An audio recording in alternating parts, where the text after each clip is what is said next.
Hello friends, আমি সোমরূপ গোস্বামী এবং আপনাদেরকে আমি স্বাগত জানাই জিওগ্রাফি হাউস মাস্টারে।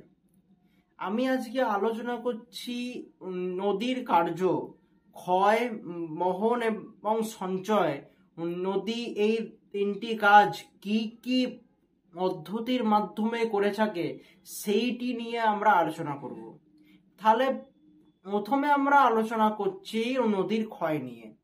নদী প্রধানত চারটি পদ্ধতিতে ক্ষয় করে। এক হচ্ছে হাইড্রোলিক অ্যাকশন বা জল প্রবাহজনিত ক্ষয়। সেটি কি না, নদী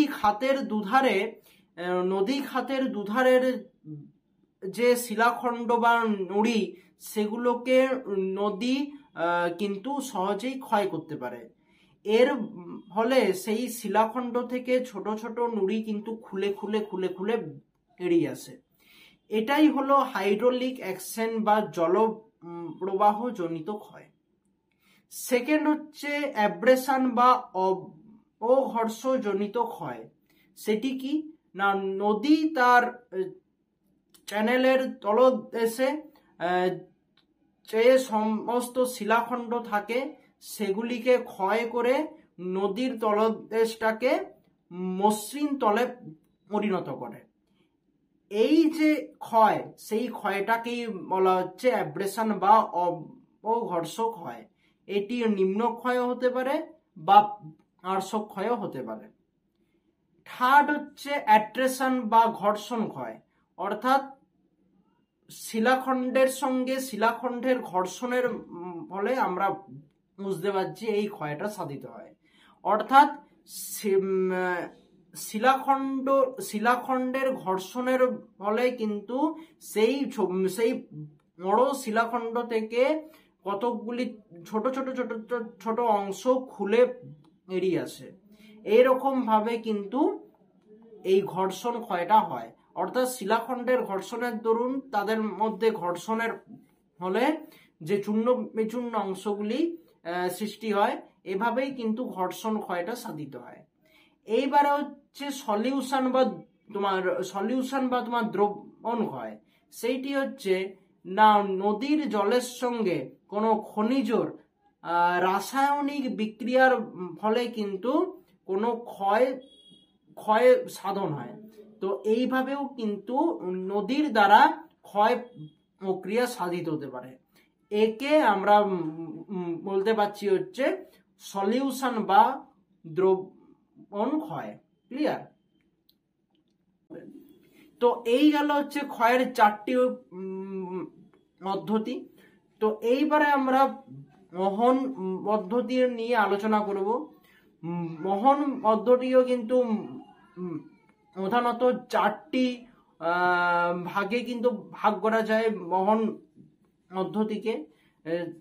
যেটা হচ্ছে এক নম্বর হচ্ছে ভাসমান প্রক্রিয়া, অর্থাৎ সূক্ষ্ম সূক্ষ্ম অলি বালি কাদা এগুলি ভাসতে ভাসতে ভাসতে ভাসতে হয়ে যায় নদীর জলের সঙ্গে কিন্তু ভাসতে ভাসতে ভাসতে ভাসতে হয়ে যায় সূক্ষ্ম সূক্ষ্ম অলি বালি কাদা। এই যে প্রক্রিয়া, এটাকে ভাসমান প্রক্রিয়া আমরা কিন্তু বলতে পারি। সেকেন্ড হচ্ছে গড়ানো, যেটা হচ্ছে ছোট ছোট নুড়ি কাঁকড় ইত্যাদি কিন্তু গড়িয়ে গড়িয়ে প্রবাহিত হয় নদীর জলের সঙ্গে। এইটাকে বলা হচ্ছে গড়ানো প্রক্রিয়া। থার্ড হচ্ছে লম্ফদান, অর্থাৎ খুব বড় শিলাখণ্ড বা বোল্ডার, এগুলি কিন্তু জল প্রবাহের সঙ্গে একদম লাফিয়ে লাফিয়ে কিন্তু প্রবাহিত হয়। এই প্রক্রিয়াকে আমরা লম্ফদান প্রক্রিয়া বলতে পারি। আর একটা আছে সলিউশন বা দ্রবণ, অর্থাৎ চুনা পাথরযুক্ত জল এবং নদীর জল বিক্রিয়া করে বাহিত হতে পারে। তো এই যে চারটে পদ্ধতি, এগুলো হচ্ছে বহন পদ্ধতির আওতায় পড়ছে। থার্ড হচ্ছে নদী কি কি ভাবে সঞ্চয় করতে পারে। নদীর সঞ্চয়েরও কয়েক কি পদ্ধতি আছে। 1 নম্বরে আমি আলোচনা করছি নদীর ঢালের পরিবর্তন। অর্থাৎ নদী ধরো কোনো একটা স্মুথ ঢালের কোনো একটা